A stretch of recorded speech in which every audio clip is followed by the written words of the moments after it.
ધરતીનો છેડો ઘર. માણસની બધી યાત્રા પૂરી થાય અને ધરતીનો છેડો આવે તે ઘર. ઘરને આપણે ઘણી વખત ટેકન ફોર ગ્રાન્ટેડ ધારી લઈએ છીએ.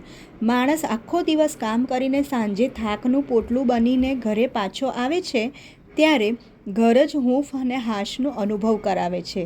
ગમે ત્યારે ગમે તેવી દશામાં ઘરે આવીશું તો ઘર આપણને આશરો આપશે જ.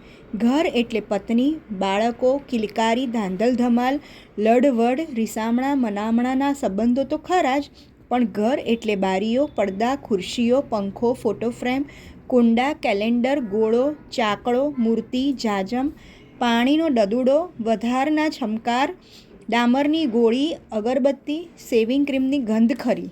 સવારે દાણા ચણવા બહાર ગયેલા પંખીઓ સાંજે પોતાના માળામાં પાછા ફરે છે. સવારે નોકરી ધંધે ગયેલા લોકો સાંજે પોતાને ઘરે પાછા આવે છે. સવારે ખેતરમાં કામ કરવા ગયેલા ખેડૂતો સાંજે ઘરે પાછા ફરે છે. સવારે ચારાની શોધમાં ગાય ભેંસના ધણ લઈ નીકળેલા ગોવાળિયા પણ સાંજે એમના ધણ સાથે ઘર ભણી પાછા ફરે છે. આમ માનવી, પશુ અને પક્ષી એ ત્રણેયને સાંજ પડ્યે પોતપોતાના ઘરે પાછા ફરવાથી જ ચેન મળે છે. ઘર માણસના જીવનનું એવું આશ્રય સ્થાન છે કે માણસ ગમે તેટલા પૈસા ખર્ચીને દેશ વિદેશ ફરવા જાય, આનંદ પ્રમોદમાં થોડા દિવસો વિતાવે પણ તેને થોડા જ સમયમાં ઘરની યાદ સતાવે છે. ઘર એ માણસનું, માળો એ પક્ષીનું અને ગુફા કે બોર્ડ એ હિંસક પશુઓનું આશ્રય સ્થાન છે. સાંજે આ સૌ પોતપોતાના આશ્રય સ્થાનમાં આવીને વિશ્રામ કરે છે. જીવ માત્રને પોતાના ઘરમાં જ નિરાંત અને શાંતિનો અનુભવ થાય છે. પોતાની જન્મભૂમિ સૌને વહાલી જ હોય અને એમાંય ઘર તો નાનકડું, કાચું કે જૂનું હોય પણ પોતાનું ઘર તો સૌને પ્રાણપ્રિય હોય છે. કવિ બાલમુકુંદ દવેનું સોનેટ કાવ્ય જૂનું ઘર ખાલી કરતા, જેમાં કવિની વેદના આબેહૂબ વ્યક્ત થઈ છે. ઘરમાં ગાળેલો સુખદ સમય અને પુત્રના અવસાનનો કારમો ઘા એવો વસમો હતો કે ઘર છોડતી વખતે તેમને એવો ભાસ થાય છે કે બા બાપુ કશુંય ના ભૂલ્યા, એક ભૂલ્યા મને. આ કરુણાની પ્રકાષ્ઠા કવિના પગને રોકી દે છે.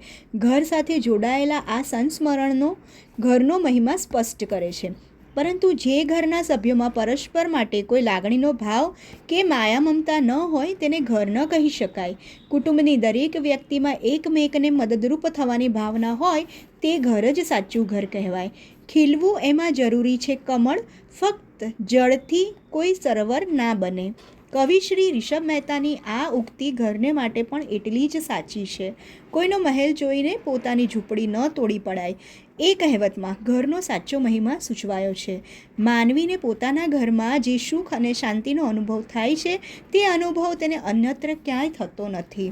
વ્યક્તિ દુનિયાના ગમે તે ખૂણે જાય, ત્યાં ગમે તેટલી સારી સુખ સગવડો ભોગવે, પણ આખરે તો એને કંઈક ખૂટતું લાગે છે. આ કંઈક એ જ એનું ઘર છે. વિશાળ અર્થમાં માણસનું વતન એ તેનું ઘર છે. વતનની માટીમાં આપણને જે આનંદ મળે તે વિદેશના મહાલયોમાંય ન મળે.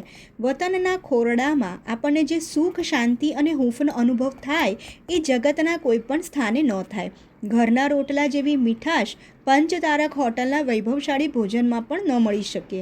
તેથી જ કવિશ્રી આદિલ મંસૂરીએ લખ્યું છે, વતનની ધૂળથી માથું ભરી લઉં આદિલ, ફરી આ ધૂળ ઉમ્રભર મળે ન મળે. માણસના જીવનનું જો કોઈ અવિભાજ્ય અંગ હોય તો તે તેનું ઘર છે. આપણે બધા જાણીએ છીએ કે ઘર સાથે બંધાયેલા સ્નેહના તાંતણા હૃદય સાથે જોડાઈને એક અતૂટ સેતુ બને છે, જે ઘરના દરેક સભ્યના હૃદયને જોડે છે. તો એક રીતે કહીએ તો ઘર માનવ સંબંધોનો પ્રાણ છે. રાજેન્દ્ર શાહ પોતાના ઘર કાવ્યમાં ઘર સાથે કેવો અતૂટ નાતો છે તે રજૂ કરે છે. તે મારું કાળ જૂનું ભવન, નિખિલ આ કેન્દ્રથી વિસ્તરેલું, એની સર્વત્ર જ્યાં જ્યાં ગતિ મુજ ત્યહી રેલાય છાયા અદીઠ. મિત્રો, આવા જ નિબંધો માટે ચેનલને સબસ્ક્રાઈબ કરો, વિડીયો લાઈક કરો અને તમારા મિત્રો સાથે શેર કરો. ધન્યવાદ.